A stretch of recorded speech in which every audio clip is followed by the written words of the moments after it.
Kasih setiamu Tuhan lebih dari hidupku.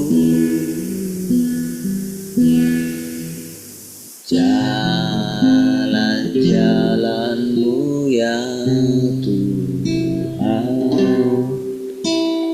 terbaik bagiku. Dari semua yang kau katakan, tiada dustaku temui.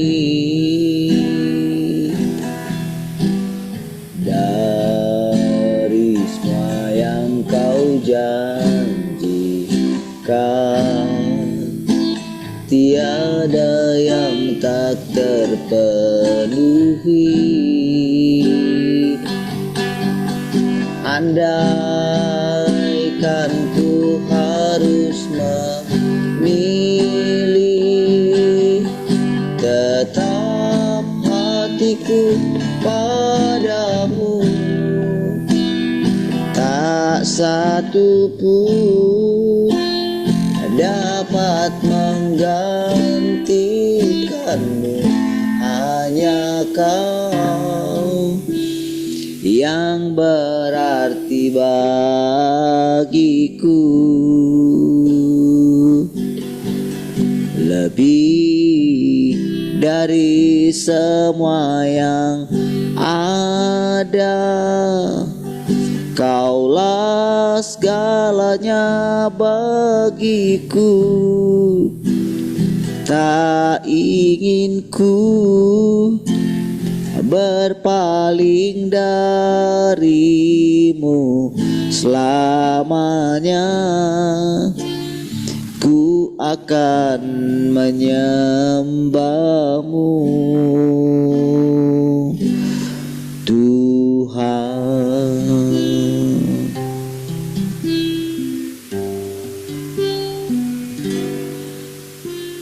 Kasih setiamu Tuhan lebih dari hidupku.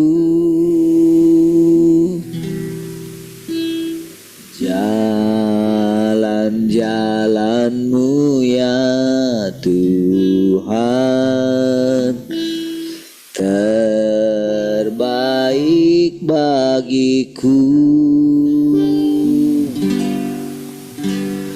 Dari semua yang kau katakan, tiada dustaku temui. Dari semua yang kau janjikan, tiada yang tak terpenuhi.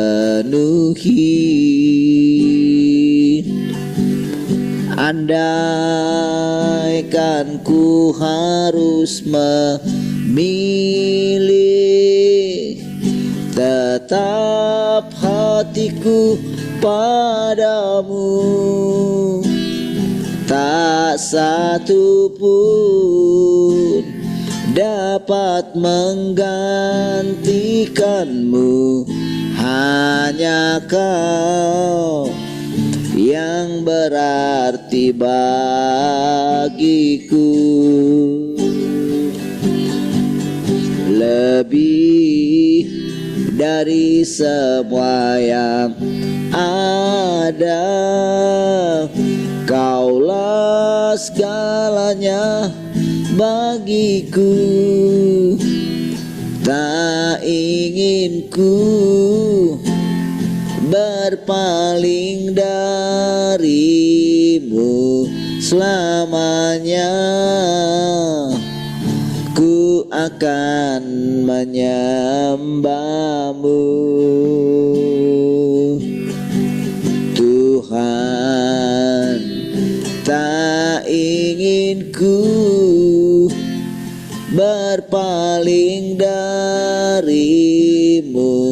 selamanya ku akan menyembahmu. Tuhan, tak ingin ku berpaling darimu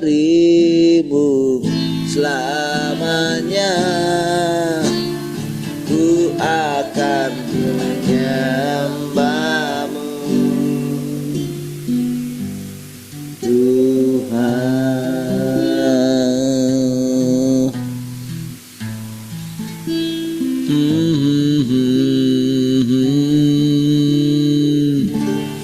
haleluya.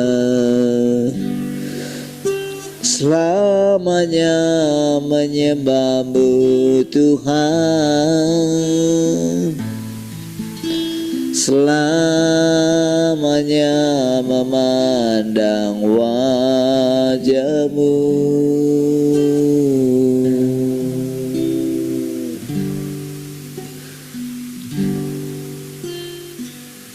Seperti rusa yang haus, rindu aliran sungai-Mu.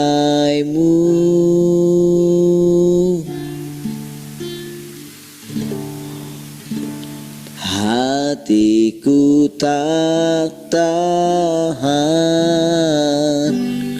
menunggu-Mu.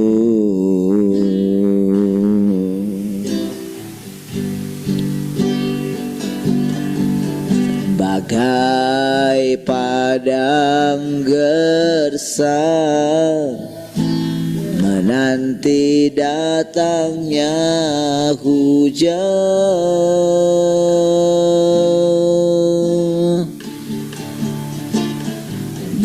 begitupun jiwaku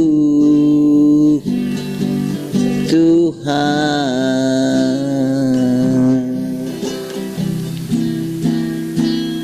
Hanya Engkau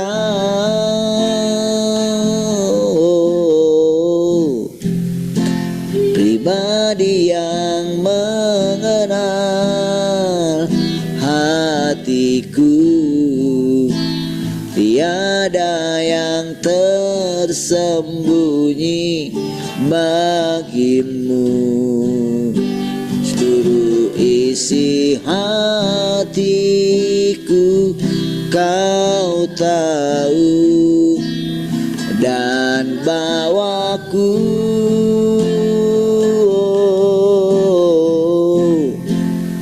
untuk lebih dekat lagi padamu,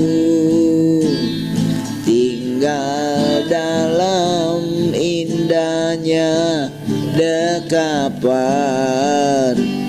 kasih-Mu. Sekali katakan, seperti rusa yang haus,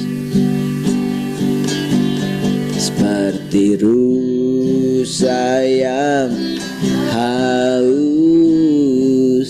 rindu aliran sungai-Mu.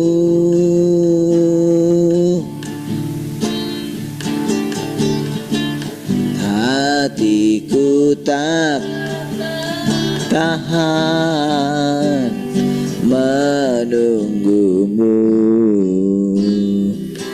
bagai padang gersang, bagai padang gersang menanti datangnya hujan,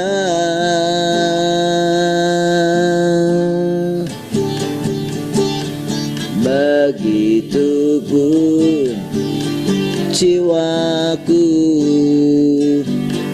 Tuhan.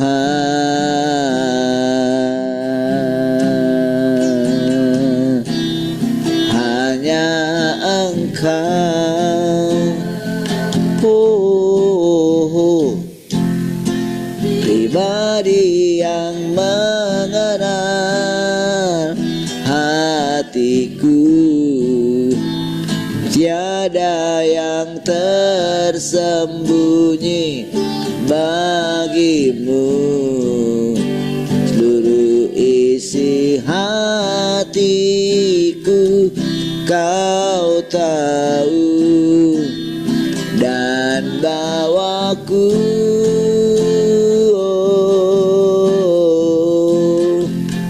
untuk lebih dekat lagi padamu, tinggal dalam indahnya dekapan kasih-Mu.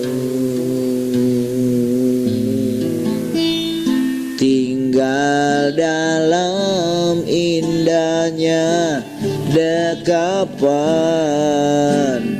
kasih-Mu.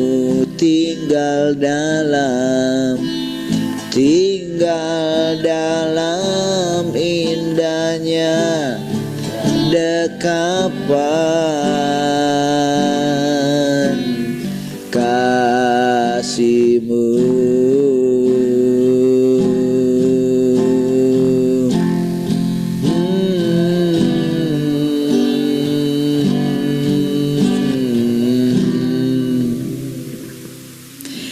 Haleluya, terima kasih Tuhan, kami bersyukur kembali pagi hari ini karena kami dapat berjumpa kembali dengan Engkau Tuhan.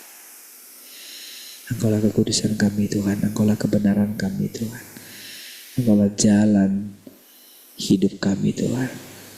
Silakan Tuhan kembali Engkau mengajari kami. Oh, kami kuduskan kembali tubuh kami ini seluruhnya untuk mendengarkan perkataan. Terpujilah Tuhan, haleluya. Semua yang merindukan Tuhan sama-sama katakan amin. Baik, puji Tuhan. Shalom semua, selamat pagi.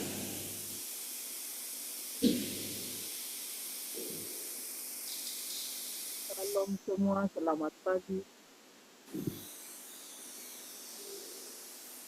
Yes. Shalom pagi semua.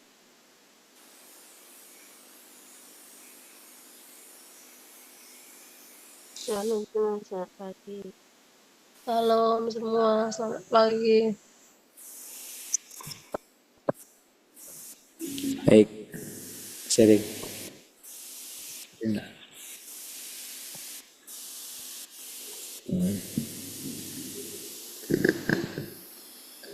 Ada yang mau sharing di sana?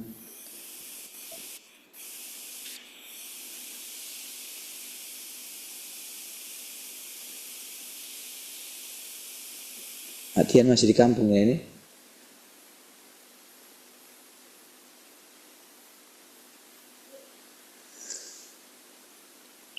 Masih Pak. Panjang juga.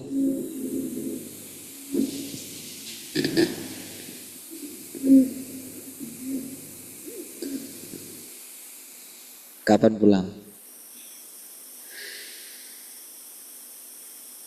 Kamis Pak. Baiklah.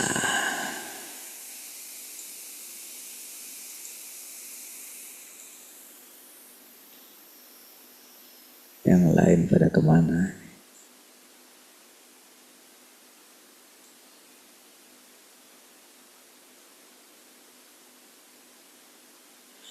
Oke.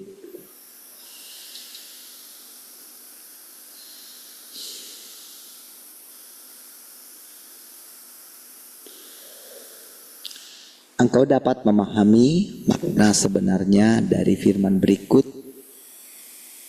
Pada mulanya adalah firman, dan firman itu bersama Tuhan, dan firman itu adalah Tuhan. Selain itu, engkau harus memahami bahwa firman di masa sekarang adalah Tuhan, dan engkau harus memandang firman yang menjadi manusia. Inilah kesaksian terbaik yang dapat engkau berikan. Ini membuktikan bahwa engkau memiliki pengetahuan sejati tentang Tuhan yang mengambil rupa manusia.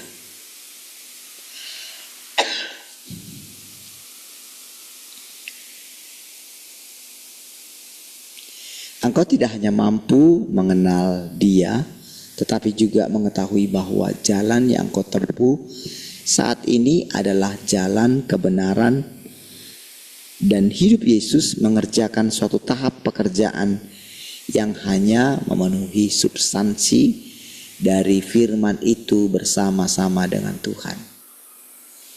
Kebenaran Tuhan ada bersama dengan Dia, dan Roh Tuhan ada bersama manusia, dan tidak dapat dipisahkan darinya, yaitu inkarnasi daging Tuhan ada bersama Roh Tuhan, yang merupakan bukti besar bahwa inkarnasi Yesus adalah inkarnasi Tuhan yang pertama. Tahap pekerjaan ini menggenapi makna inti dari firman menjadi manusia, memberikan makna yang lebih dalam pada firman itu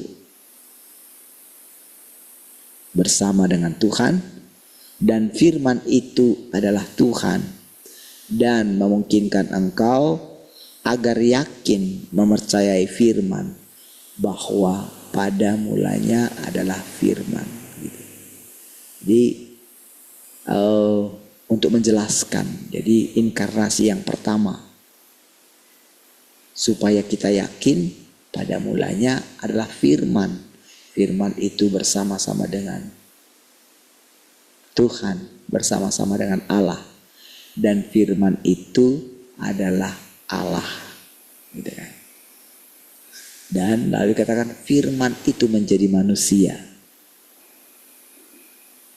menjadi daging, gitu. Jadi kehidupan Yesus itu, makanya dikatakan dia hanya melakukan kehendak Bapa. Jadi ketika pertama sekali dipilih, jadi dia harus benar-benar merasakan menjadi manusia. Jadi kita harus benar-benar yakin Yesus itu manusia, sama seperti kita. Hanya saja dia tidak berdosa seperti kita. Kita semua yang dilahirkan oleh daging telah berdosa. Itu firman Tuhan kan? Itu jadi apa yang dikatakan firman Tuhan itu tidak bisa batal. Itulah kita semua. Nah, jadi kedatangan Tuhan yang kedua kali, nah, melalui firman itulah, gitu. Jadi ketika kita itu mendengarkan firman, kita sedang memandang firman. Artinya kita sedang memandang Tuhan, gitu. Jadi firman itu berdaulat dia. Makanya yang kita pandang itu firmannya, bukan satu sosok, atau bukan mengimajinasikan satu sosok ketika kita berdoa. Jadi yang kita perhatikan itu perkataan, firman, gitu. Itu prosesnya ya. Apalagi jadi ketika dikatakan dia berinkarnasi sekali lagi, dia telah datang, kita mesti mencari penampakan Tuhan, gitu. Kita mesti mencari kenyataan Tuhan dari firman tersebut, gitu. Jadi sebetulnya sederhana sekali, saudara. Tapi untuk menjalaninya, nah karena kita tinggal di dunia ini, nah disitulah kita itu menerapkan setiap perkataan-perkataannya, gitu. Atau sama artinya dengan memakan firman-Nya, gitu. Kalau memakan itu kan memasukkan ke dalam tubuh kita, gitu. Makanya dikatakan yang kumaksudkan adalah perkataan-perkataan adalah roh, gitu. Itu prosesnya ya. Artinya, nah, perhatikan.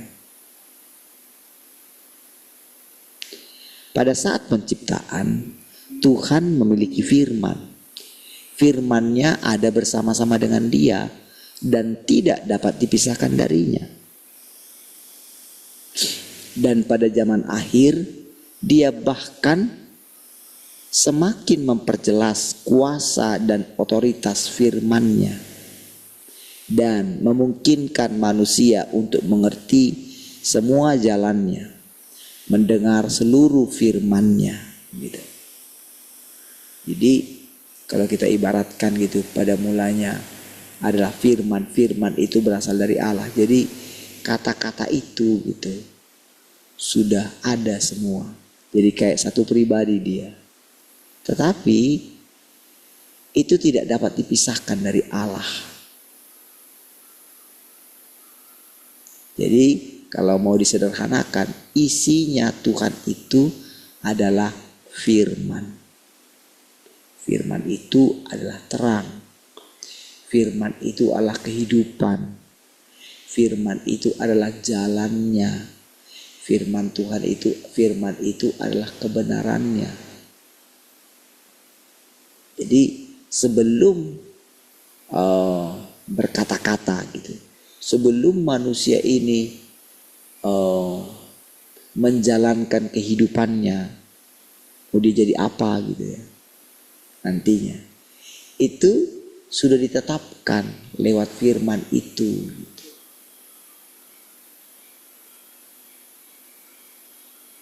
Ya.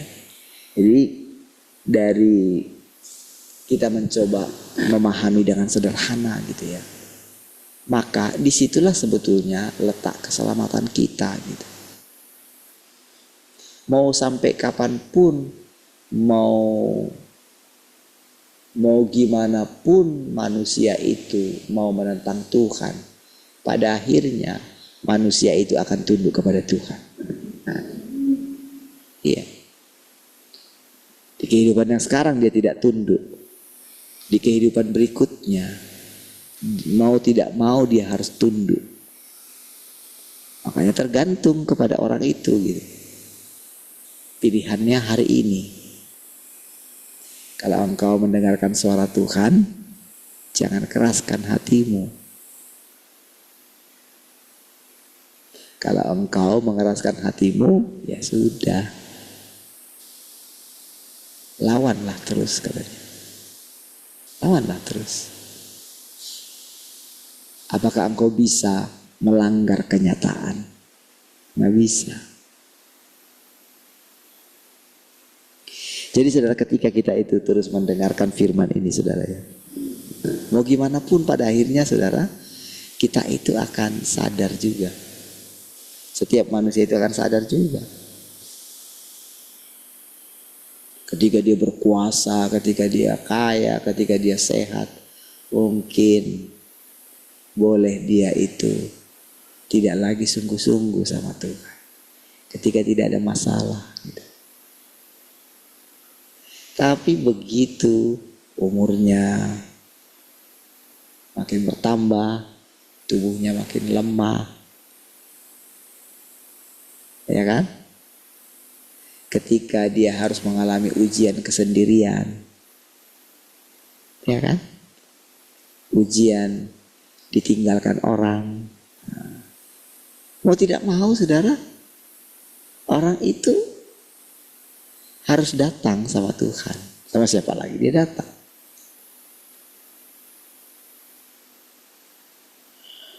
Ada orang yang pergi, mungkin pergi ke dukun, pergi kemana gitu.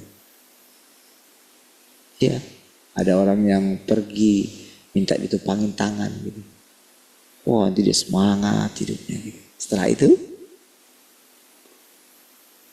lemah lagi saudara. Akhirnya setiap orang itu akan datang kepada sumber hidupnya gitu. Dia mulai akan menerapkan firman Tuhan. Dia mulai akan belajar gitu, bagaimana hidup bergantung kepada Tuhan.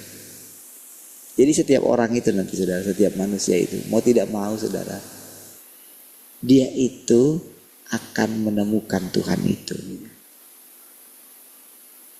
Jadi tergantung masalah waktu. Kalau masalah semua tadi penghukuman, ya sudah.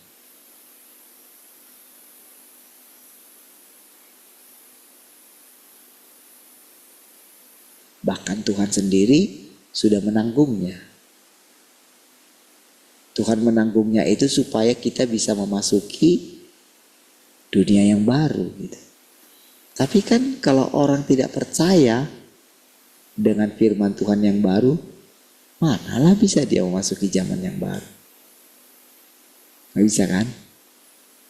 Jadi pada akhirnya setiap kita yang ada di sini pun kita akan sadar gitu. Apa kita bisa lari dari Tuhan? Mana bisa.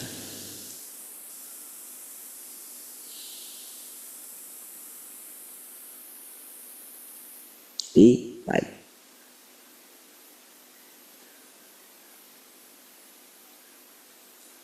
Artinya pada saat penciptaan Tuhan memiliki firman. Firman-Nya ada bersama-sama dengan dia. Dan dia tidak dapat dipisahkan darinya. Dan pada zaman akhir dia bahkan semakin memperjelas kuasa dan otoritas firman-Nya. Dan memungkinkan manusia untuk mengerti semua jalannya. Mendengarkan seluruh firman-Nya. Gitu. Jadi kedatangan Tuhan yang kedua itu saudara, itu lebih ke arah jadi kita itu mendengarkan semua firman-Nya. Jadi artinya gini, semua tentang Tuhan itu yang tadi unik itu kita akan kenal dari firman-Nya. Jadi sebetulnya kita itu, dia sering memakai kata-kata seperti ini, alih-alih kita mengenal Tuhan, sebetulnya kita itu lebih mengenal firman. Jadi firman itu, itulah isinya Tuhan, kira-kira kayak gitu. Jadi makanya dengan dia berfirman, jadi makanya sebetulnya kita memandang Tuhan itu, yang kita pandang itu firman. Tetapi karena dari ciptaannya itu manusia ada, kita melihat rupa, berarti tetap rupa Tuhan itu ada. Kalau kita mau melihat rupa. Nah, jadi sederhananya kalau kita lihat wajah manusia, sebetulnya sederhananya kita melihat wajah Tuhan. Itu sebetulnya.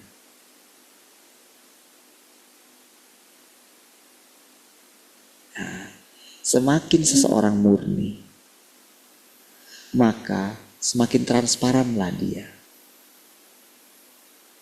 Nah, kalau seseorang itu tidak murni, masih banyak keinginan, masih banyak gagasan, Tuhan nggak kita lihat.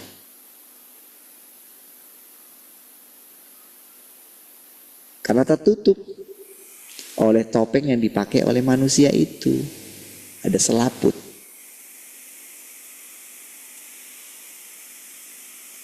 Nah, juga tergantung di dalam kita.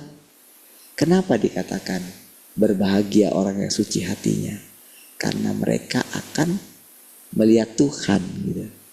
Melihat Allah gitu.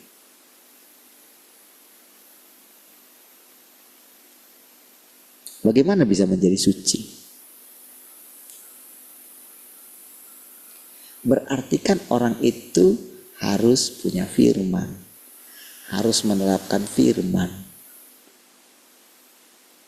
Nah, jadi saudara sebetulnya nantinya, jadi ketika firman Tuhan ini tersebar gitu.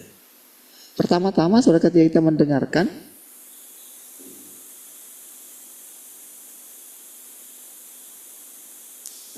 firman itu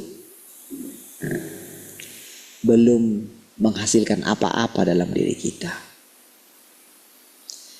Nah, ketika kita mulai serius mendengarkan firman itu, disitulah sebetulnya barulah mulai tahapan kita itu boleh melihat Tuhan yang sesungguhnya. Bolehlah kita berjumpa dengan Tuhan yang sesungguhnya. Disitulah sebetulnya benar-benar kita itu seperti berjumpa dengan Tuhan Yesus itu. Makanya kan tidak salah Tuhan Yesus mengatakan, kalau engkau melihat aku, engkau sudah melihat Bapa. Karena apa? Kenapa Yesus berani mengatakan seperti itu?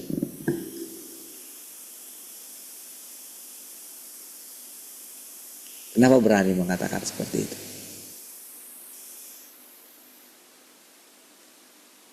Apakah saudara berani mengatakan seperti itu?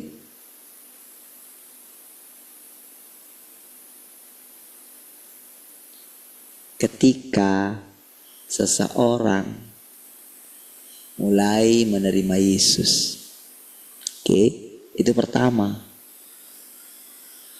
Kalau orang itu tidak menerima kalau Yesus itu sudah datang kedua kali, maka dia tidak akan berani mengucapkan perkataan tersebut. Dan dia tidak akan pernah berani menanggung resiko untuk memperlihatkan Tuhan itu. Kalau bukan karena kita percaya kita ini sudah dipilih Tuhan, maka saudara tidak akan pernah melihat Tuhan itu. Jadi harus percaya dulu. Terapkan dulu. Percaya dulu kalau Tuhan itu berdaulat. Percaya dulu kalau Tuhan itu pencipta dan engkau ciptaan. Kalau kita keluar dari konsep kita itu ciptaan, sampai kapanpun kita tidak akan pernah menerima kedaulatan Tuhan. Karena saya percaya saya ciptaan lah. Maka saya akan katakan, saya mana punya hak lagi. Disitulah saudara, kita itu menjadi aneh bagi dunia ini. Itulah. Karena apa? Karena ciptaan Tuhan yang baru itu sedang terbentuk gitu loh. Kita pun akan heran nanti melihat hari-hari kita terus. Disitulah sebetulnya sesadar-sadarnya kita mulai mengalami pertumbuhan kita. Iya.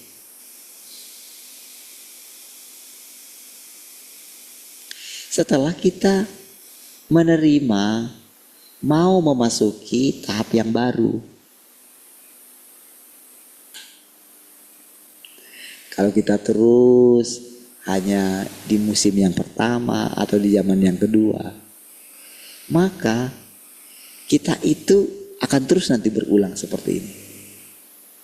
Kita sekarang kan hidup misalnya sampai 70 sampai 80. Ya. Kalau roh kita itu belum disempurnakan, ini sekarang yang kita bicarakan, roh yang kita hidupi ini gitu loh.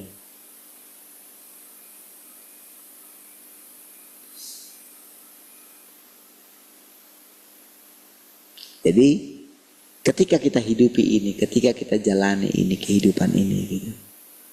Jadi sebetulnya roh tadi itu semua kepunyaannya dia. Oke? Karena itu ada dalam kehendak dia. Nah, begitu rohnya ini ada dalam casingnya tubuh kita ini. Jadi tubuh kita ini ibaratnya ciptaannya, penampungnya, yang akan memanifestasikan roh kita. Ya kan? Nah, jadi kan itu membentuk makhluk hidup. Kita lah makhluk hidupnya. Karena roh kita itu punya tubuh untuk memanifestasikannya. Makanya saudara, arti daripada Tuhan berinkarnasi menjadi manusia itu, jadi adalah Allah itu punya tubuh untuk memperlihatkan dirinya. Makanya saudara, seorang yang disebut Kristus, makanya disebut dia ini adalah Kristus akhir zaman. Yesus Kristus yang pertama. Jadi orang ini entah siapapun dia nantinya. Jadi sebetulnya dia ini sebetulnya tidak sedang membicarakan dirinya. Makanya nanti dengan dia itu mulai memiliki jalan seperti yang Yesus jalani, nah itu nanti lanjutan daripada hidupnya Yesus. Makanya dia tidak salah mengatakan dia dan Yesus itu sama. Dia sedang mengatakan kebenaran. Tapi proses pertumbuhan dia seperti yang kita kemarin bicarakan di jalan itu, saudara, tentang jalan itu. Kita akan menemukan bagaimana orang ini mengatakan kalau dia hanya melakukan satu bagian yang ditetapkan bagi dia, gitu. Ya benar juga.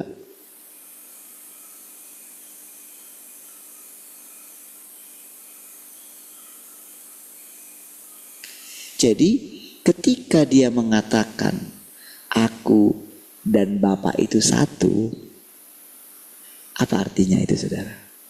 Artinya adalah dia sedang meyakini dirinya sebagai ciptaan Tuhan. Itu artinya sebetulnya. Jadi kalau Tuhan yang sesungguhnya, makanya ketika dijelaskan pada mulanya adalah firman. Firman itu bersama-sama dengan Allah. Lalu kan disebutkan kan ayat 14, firman itu menjadi manusia dan diam di antara kita. Gitu.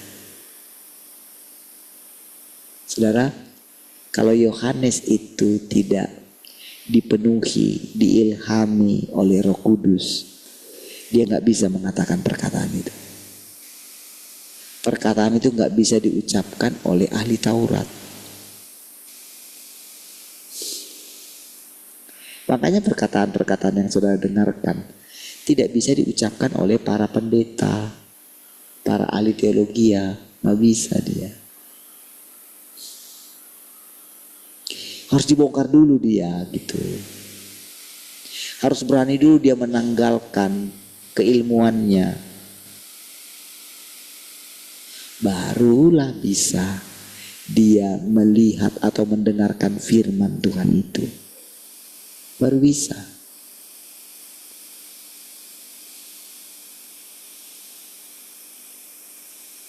Makanya saudara, kalau kita itu tidak benar-benar menyerahkan hidup kita, ya, kalau kita tidak menyadari kalau kita itu dipanggil Tuhan, kita akan bingung, saudara.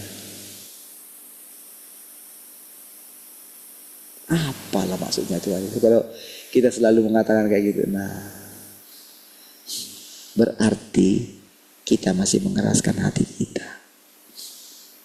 Mau sampai kapan?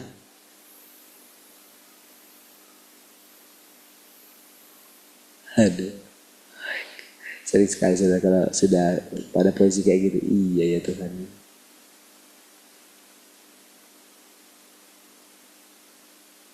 Kadang-kadang saudara, mungkin saudara bosan dengar cerita saya gitu.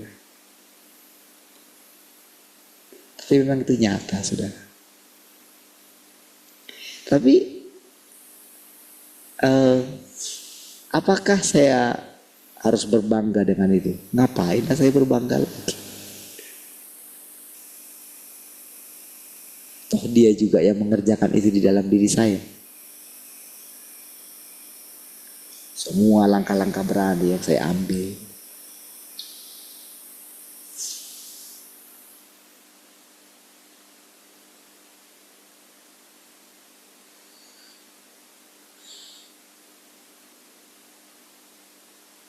dari situlah saudara kita bisa mendengarkan semua firman ini. Kalau seandainya dulu saya tidak mendengarkan perkataan Tuhan, apakah suara saya jelas? Jelas ya? Kok di sini kok kayak nggak muncul? Jelas ya?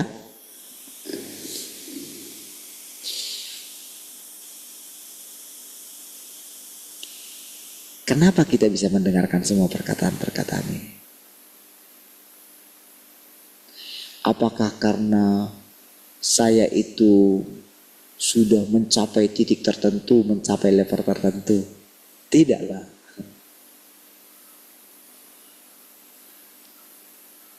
Selama kita hidup dalam daging kita ini, maka kita terus harus berjuang untuk rela kehilangan nyawa. Disitulah letaknya saudara kita itu dibersihkan. Disitulah letaknya kita diselamatkan. Artinya kita bergantung sama Tuhan.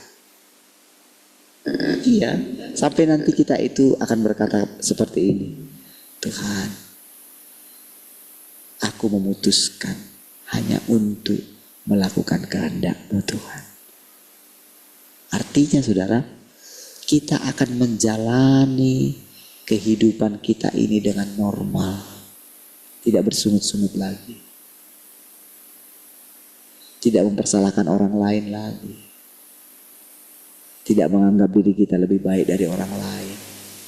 Disinilah kita mulai saling melayani. Iya, ketika kita lihat orang lain, rasanya menjengkelkan gitu. Disitulah kita mulai bisa melihat kesabaran Tuhan.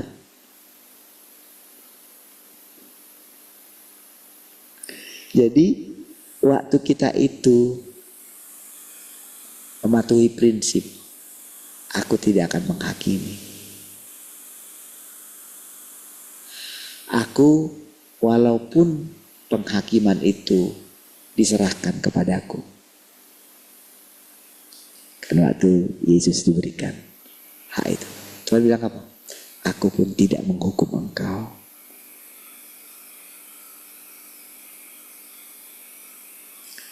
Nah, dari situlah nanti saudara, disitulah kita mulai akan melihat hidupnya Tuhan itu memancar. Sulit saudara.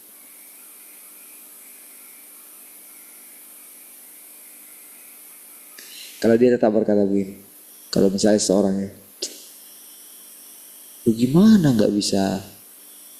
Ya namanya manusia harus berpikir, iya. Tapi coba punya pikiran yang baru. Apa itu? Tuhanlah yang mengatur segala sesuatu. Mengenai apa saja? Mengenai pekerjaan kita kah? Mengenai anak kita kah? Mengenai orang tua kita kah? Mengenai orang lain kah? Bahkan hati setiap manusia, Tuhanlah yang menggerakkan. Masa sih? Masa sih? Coba terima kebenaran. Ya tapi manusia itu kan bisa berpikir segala sesuatu.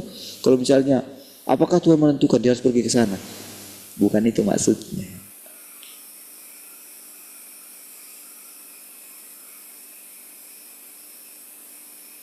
Apakah Tuhan aku harus bekerja di sini? Bukan itu maksudnya. Nanti banyak orang sudah ketika dia berpindah dari satu tempat ke tempat yang lain gitu kan. Ada orang berpindah dari satu gereja ke gereja lain gitu kan. Oh Tuhan mengutus saya ke sini. Begitu di sana ternyata dia mau keluar lagi. Oh Tuhan mengutus saya mau kemana? Putar-putar lah. Sama. Dalam perjalanan kita juga begitu. Oh aku mau ke kota A. Iya. Begitu saudara. Ya, ada di sana. Udah. Oh ternyata Tuhan gak mengutus saya ke sini. Aduh, bingung nanti saudara. Di mana masalahnya?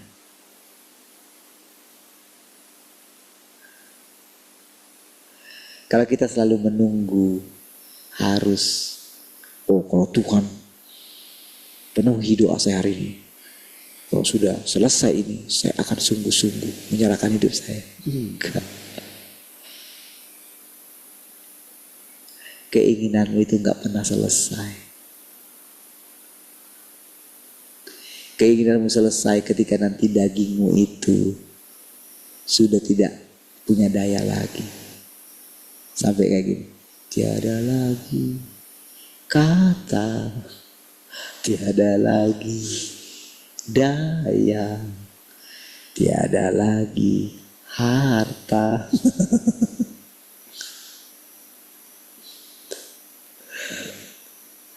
Mau kayak gitu.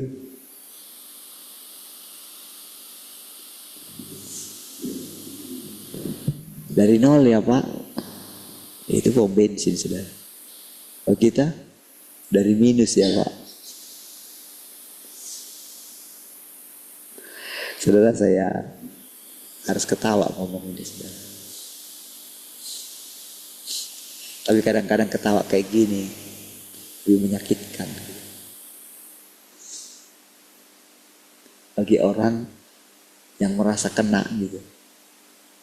Rasanya perih sekali gitu. Tapi kalau kita memandang Tuhan, saudara, kita akan berkata sama Tuhan, Tuhan, disitulah kita menyerah, saudara. Disitulah kita akan berkata, Tuhan, memang aku gak mampu loh Tuhan. Tuhan, izinkanlah aku Tuhan. Boleh mengurangi sedikit dari dukamu ya Tuhan. Itu.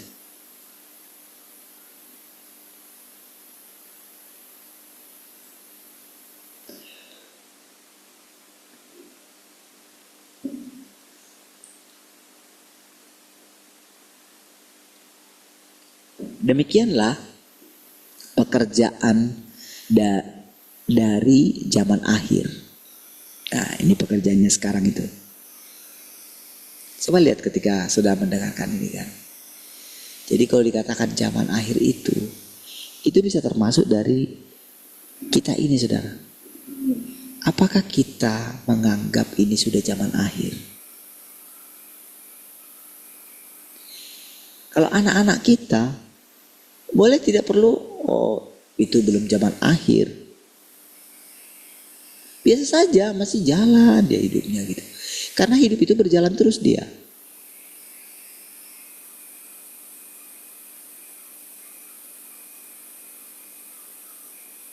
Jadi ketika selesai nanti mengucapkan firman itu, udah nampaknya biasa saja. Seperti lewat gitu. Jadi ketika kita sekarang mencapai usia kita sekarang, apa yang kita ambil? Keputusan apa yang kita ambil? Apakah kita percaya kalau ini sudah zaman akhir?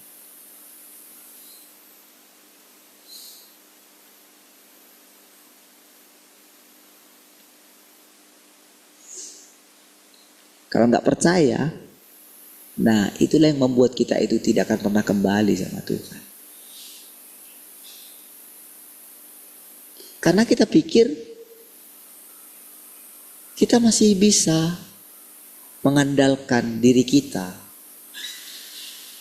Kita masih punya kekuatan. Masih ada yang mau kita andalkan dalam hidup kita ini. Di situ letak permasalahannya, saudara.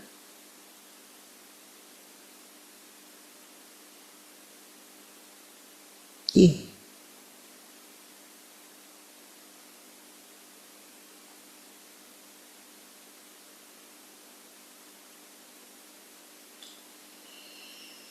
Jalan yang sedang kita jalani ini, saudara, itu unik, saudara. Tahukah saudara? Ketika kita membunyikan firman ini, tahu nggak saudara? Jadi saudara bisa memandang, harus bisa memandang firman itu gini ya. Jadi saudara harus bisa memandang kayak firman itu ada di luar saya gitu. Jadi kayak ada di sekeliling saya dia firman itu ya, kata-kata itu semua kayak ada di luar saya. Jadi ketika saya ini yang di tengah-tengah ini ya, kan firman itu bersama dengan Allah. Oke? Nah, bayangkanlah Allah itu di tengah-tengah ya. Firman itu bersama di sini katanya. Oke. Jadi fokus kita kan sama, pertama ini sama si Tuhan ini yang di tengah-tengah tadi itu. Oke. Nah, waktu kita lapar dan haus akan Dia, kan dari firman-Nya itulah meyakinkan kita. Kan Dia yang bilang, berbahagialah orang yang lapar dan haus akan kebenaran. Saudara, kan karena saudara itu mulai lapar dan haus sedikit demi sedikit kan. Tapi kan kekerasan hati saudara kan tetap ada. Kadang-kadang saudara bingung dengan diri saudara sendiri. Pemberontakan itu ada di dalam diri kita. Itulah casingnya kita. Jadi Roh Tuhan yang ditempatkan di dalam kita ini. Jadi semua itu Tuhan bekerja. Jadi kenapa dikatakan Dia itu tetap di tahtanya? Jadi kenapa dia katakan dia gak perlu menggerakkan satu jarinya pun gitu. Jadi semua nanti, jadi begitu ada orang yang mengakses firman ini, maka semua orang akan mengalami goncangan. Makanya saudara juga akan mengalami goncangan dari apa yang keluar dari mulut saya kan. Tapi coba bayangkan saya itu di sini, ini firman. Kan karena si saya ini, kan karena dia sejak dia dipilih, sejak dia mulai merasa, sejak dia lahir baru itu kan. Jadi si orang ini terus dia mengakses gitu loh. Mau gimana pun dia terus berjuang dia. Walaupun kadang-kadang hati nuraninya menuduh dia tetap ini percaya sama firman gitu. Dia izinkan firman itu menenangkan hati nuraninya. Jadi disitulah firman itu mulai menyelamatkan dia. Karena hanya ketika kita memandang Tuhan lah, baru kita diselamatkan. Bukan karena memandang kekuatan kita. Makanya saudara pikir kata-kata biasa yang saya katakan kepada saudara, ayo sujud, sujud. Tapi kan ada yang memaksa saya untuk sujudkan, apa itu? Kebutuhan saya kan. Kan saya seperti dijebak sekarang, coba saudara ingat.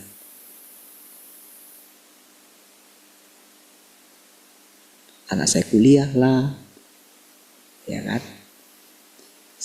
Kita menyewa 3 ruko inilah, nah gitu kan. Kan baru setelah disewa itu, baru setelah mandek gitu kan, satu kali, baru sadar, iya. Kalau tiba-tiba entah apa-apa yang terjadi dengan orang itu, selesailah. Kan ada kan kekhawatiran kayak gitu. Nah, disitulah saya belajar untuk tidak khawatir. Gitu, prosesnya itu gitu. Oke, tidak khawatir. Maka ketika saya itu tidak khawatir, kan saya akan melihat pertolongan Tuhan. Yang saya nggak tahu dari mana gitu. Kan saya dilarang dia bekerja gitu.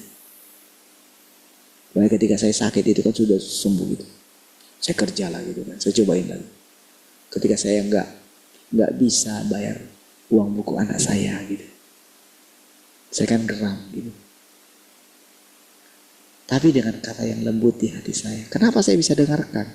Karena gini, saya sudah belajar gitu.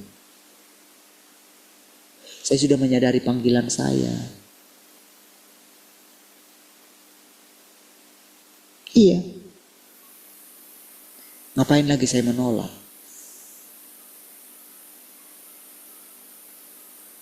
Ketika dia bilang, apakah kamu itu aku pelihara kalau kamu bekerja?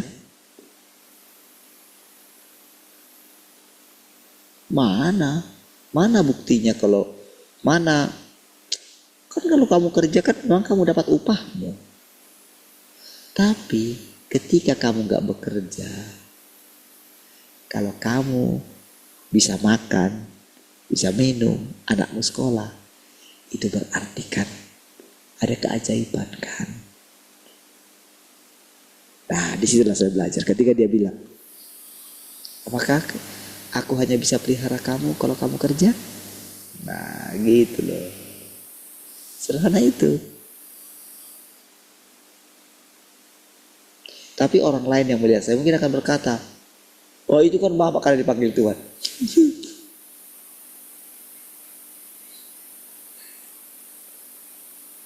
Dari mana saya yakin dipilih sama Tuhan?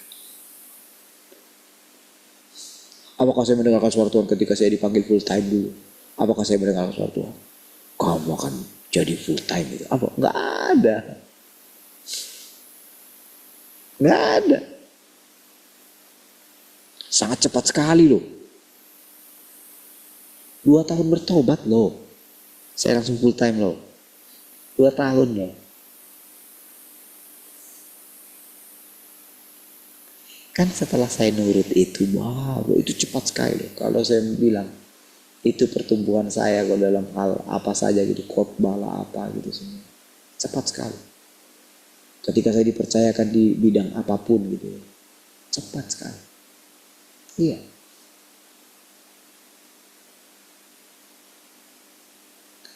Makanya kenapa saya sering kayak ngomong sombong gitu. Saya tidak kalah dengan presiden sekalipun. Kenapa?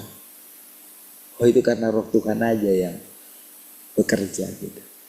Saya tidak sedang mengatakan diri saya sedang menceritakan tentang Tuhan yang di dalam diri saya. Iya.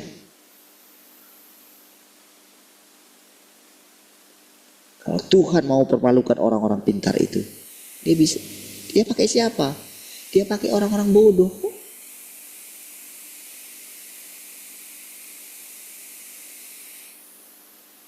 Nah, itu prosesnya, saudara. Jadi bayangkan, saudara, ketika saya dikelilingi firman gitu. Kan saya di tengah ini kan.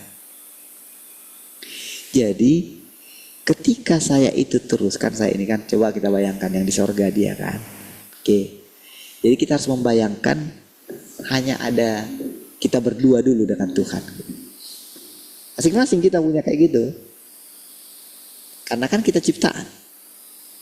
Untuk mengetahui pertumbuhan kita, setiap orang bisa punya akses kayak gini. Dan memang harus kayak gini.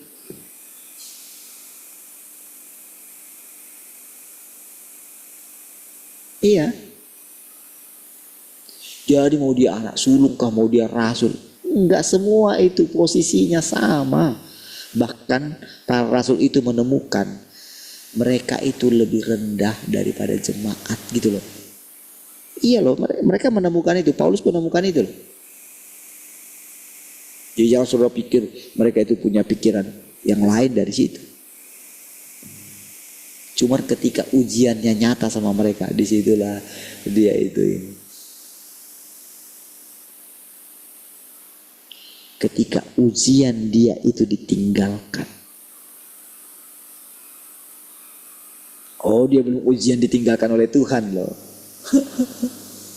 Yesus ujiannya ditinggalkan oleh Bapa loh. Bayangkan dia tiba-tiba blank gitu.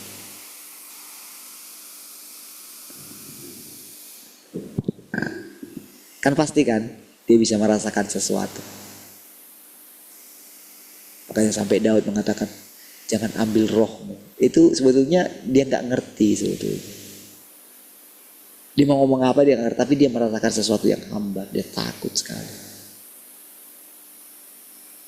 Mungkin dia merenungkan bagaimana Adam itu ketika kehilangan Tuhan loh. Dia boleh membayangkan bagaimana betapa sedihnya dia. Iya. Makanya ketika dia ditegur itu, dia bilang, jangan ambil rohmu Tuhan. Makanya dia rela menjalani semua hukuman, saudara. Iya. Hukuman terberat apapun dia jalani.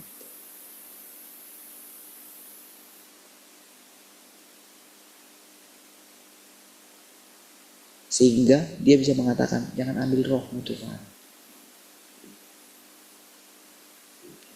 Ketika Paulus mengalami ditinggalkan oleh murid-muridnya, saudara, mulai mencintai dunia. Waduh. Kan pasti kan gini, saudara, dalam hatinya dia. Sedihlah dia gitu. Mungkin kan dia akan menghukum dari dalam hati.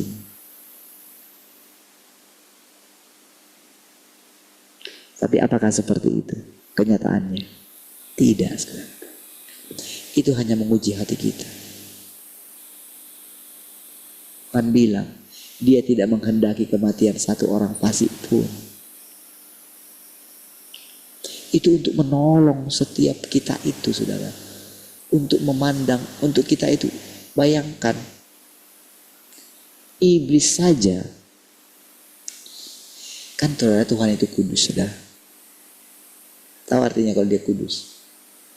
Kan dia itu tahu semua, hati orang itu dia tahu kelicikannya.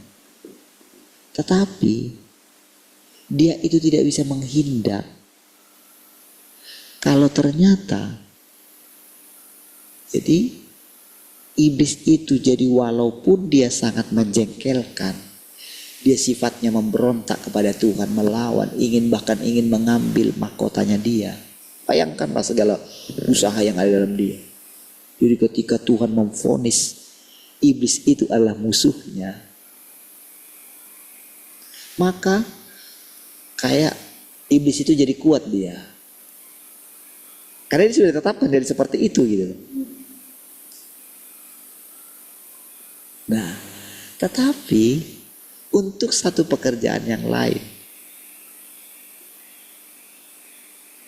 pribadi yang paling tepat untuk menguji Ayub tidak ada lagi yang lain. Mau siapa dipakai dia? Mau siapa dipakai dia? Hanya iblis yang tepat gitu. Jadi bayangkanlah Tuhan itu kan. Bayangkanlah seorang yang kudus jengkel ketemu dengan seseorang. Ya kan? Dia pun harus bertemu dengan iblis. Gimana lah?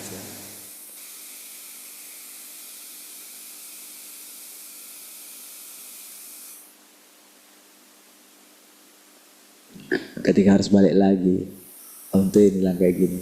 Bosnya yang dulu itu ternyata dengar kalau dari temannya gitu, kalau dia mau pulang gitu. Berarti kan ketemu lagi nanti saya bilang gitu kan. Ya gimana pasti ketemu, tapi wah gimana ya kalau kayak gitu.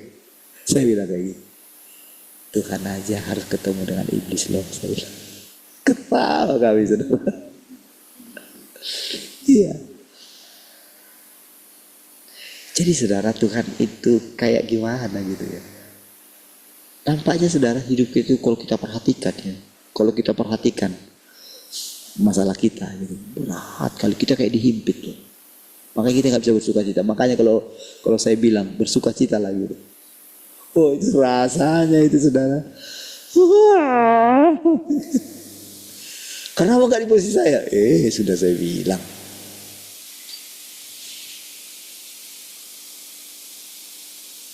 Kenapa gak dibalik? Kenapa gak coba bayangkan kalau di posisi saya? Bayangkan aja di posisi saya.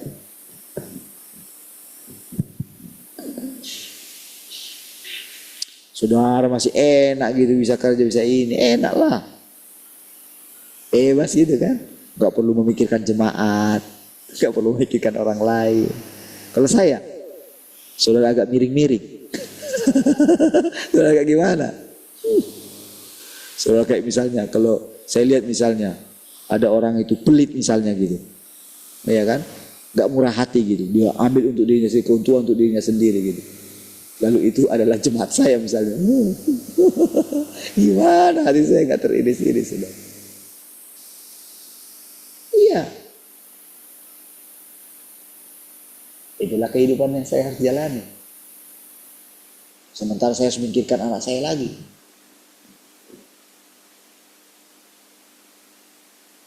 Cobalah pikirkan kalau di posisi saya.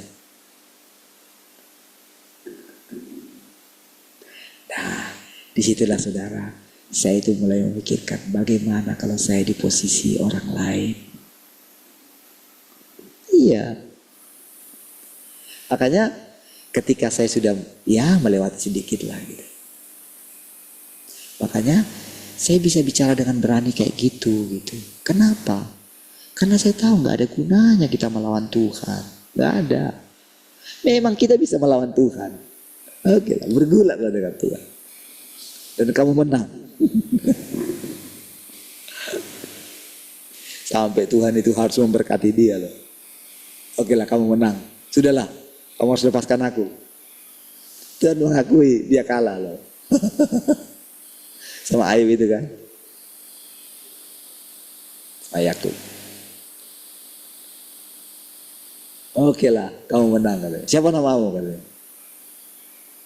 Jadi dari ketika namanya itu diganti, disitulah artinya berkat Tuhan itu. Itu kan yang paling dikejar oleh Yakub itu, saudara. Pokoknya kalau engkau nggak memberkati aku tidak akan melepaskan engkau katanya. Jadi bergulat itu.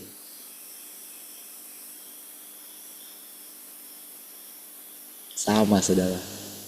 Kita sering bergulat dengan Tuhan. Dan mungkin kita menang. Dilepaskanlah kita. Adalah damai sejahtera. Oke, setelah itu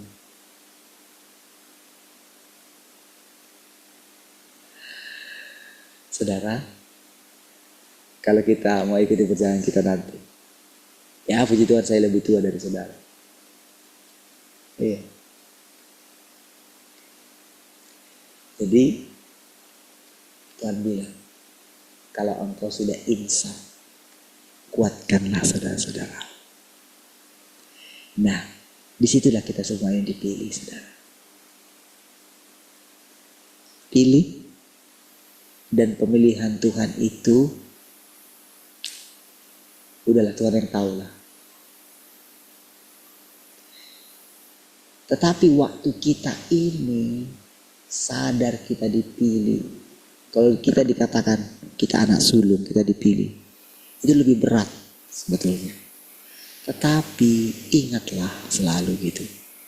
Engkau itu cuma ciptaan. Engkau tidak punya kuasa atas dirimu. Jadi lebih tepatnya sebetulnya Tuhan itulah anak sulung. Dia sudah mengerjakannya. Makanya saudara, kalau saudara lihat ketika Yesus itu menyelesaikan pekerjaannya, coba lihat saudara. Adakah hasilnya? Sampai dia naik di atas kayu salib, adakah hasilnya? Sudah lihat? Adakah? Enggak kita lihat saudara hasilnya. Murid-murid itu kecewa mereka. Inikah akhir daripada pengiringan kami akan Tuhan? Iya saudara. Akhirnya mereka kerja lagi saudara. Sudah kayak gitu saudara. Pas mereka lagi stres, lagi capek itu kan. Anak-anak, ada dapat ikan gak? Katanya. Bayangin ketika Tuhan menambahkan itu. Udah capek semalaman saudara. Gitu kan? Udah capek semalaman, itu bukan hanya capek ini saudara. Mereka itu stres saudara. Apalagi hidup ini ya. Mereka teringat. Mereka benar-benar stres loh saudara. Lupa semua firman itu. Tiba-tiba saudara ketika lagi capek-capeknya, subuh-subuh gitu kan. Berarti kan sampai dari malam mereka saudara. Lagi capek-capeknya. Ada ikan gak? Katanya. Ada tangkapan gak? Mereka belum tahu kan itu Yesus kan. Belum tahu loh. Bahkan sampai mereka jumpa sama Yesus, mereka gak tahu loh. Jadi bayangan mereka ada kayak orang tua gitu, karena dipanggil anak-anak katanya gitu.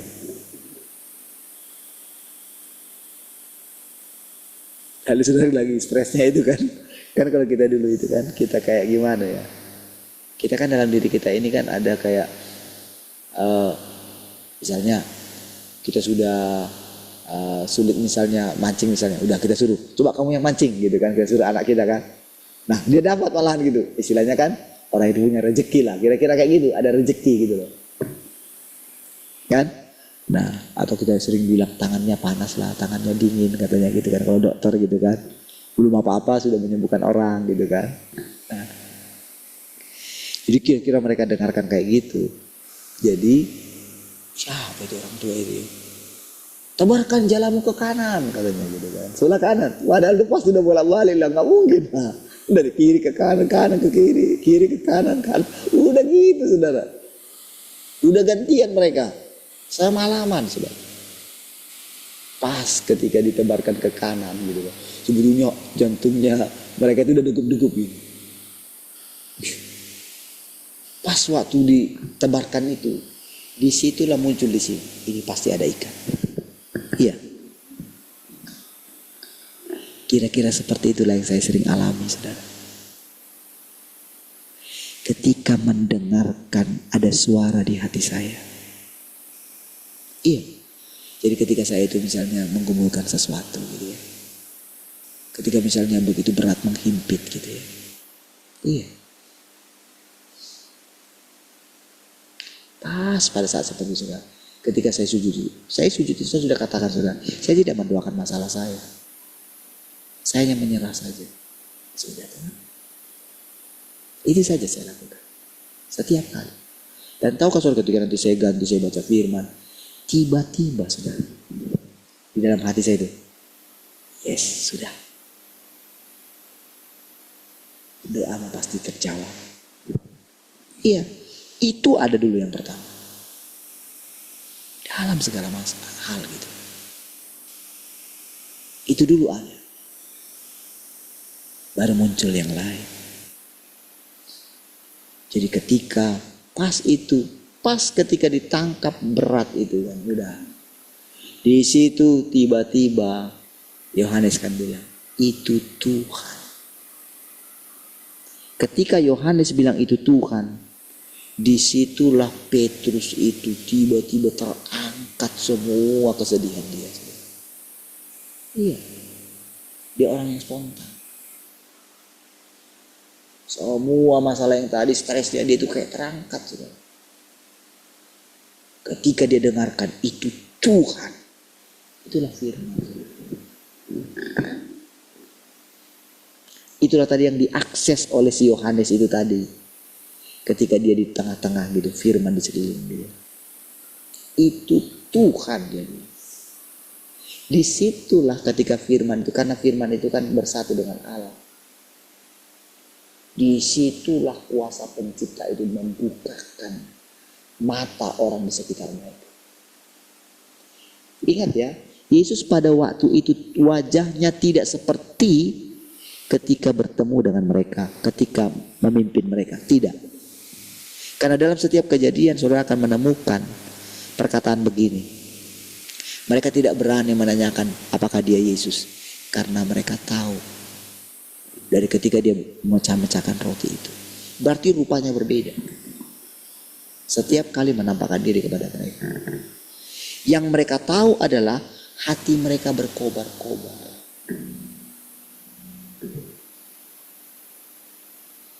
Disitulah Yohanes mengalami hatinya itu. Wow. Itu Tuhan katanya. Ketika Yohanes mengatakan itu Tuhan, itu selaput di matanya Petrus itu terbuka. Tadinya yang sudah nggak punya semangat lagi, dia melompat. Bayangkan saudara betapa indahnya waktu. Bahkan Tuhan makan lagi sama-sama dengan mereka. Tahukah saudara? Tidak perlu kita harus mengalami sesupranatural mereka. Iya. Tidak perlu kita harus melihat kayak wajah Tuhan. Di mana dia menampakkan diri yang pakai jubah kayak orang Yahudi. Jangan. Itu hanya untuk anak kecil. Tapi bagi kita saudara, kita mesti mengenali Tuhan yang sangat dekat, bahkan menyatu dengan daging kita ini. Itulah kebenarannya Tuhan berinkarnasi, Tuhan yang datang kedua kali. Beranikah saudara menerimanya? Beranikah saudara menghidupinya? Beranikah saudara menjalani hidup seperti itu? Kalau saudara berani, disitulah kegoncangan demi kegoncangan terjadi atas tubuh saudara. Tetapi saudara tetap tenang. Karena saudara tahu itu Tuhan. Kenapa Yunus bisa sangat tenang? Karena dia tahu, saudara. Dia penyebab. Dia tenang sekali. Apapun Tuhan bisa lakukan, dia bilang. Makanya dia pergi ke tempat yang paling bawah gitu, supaya nggak dilihat orang gitu. Nggak akan ada nanti orang mencari aku, katanya gitu. Ketika makin gencang goncangan, dicari dia. Nah, sudah laku penyebabnya, dilemparkan aja ke sana, katanya. Orang tenang.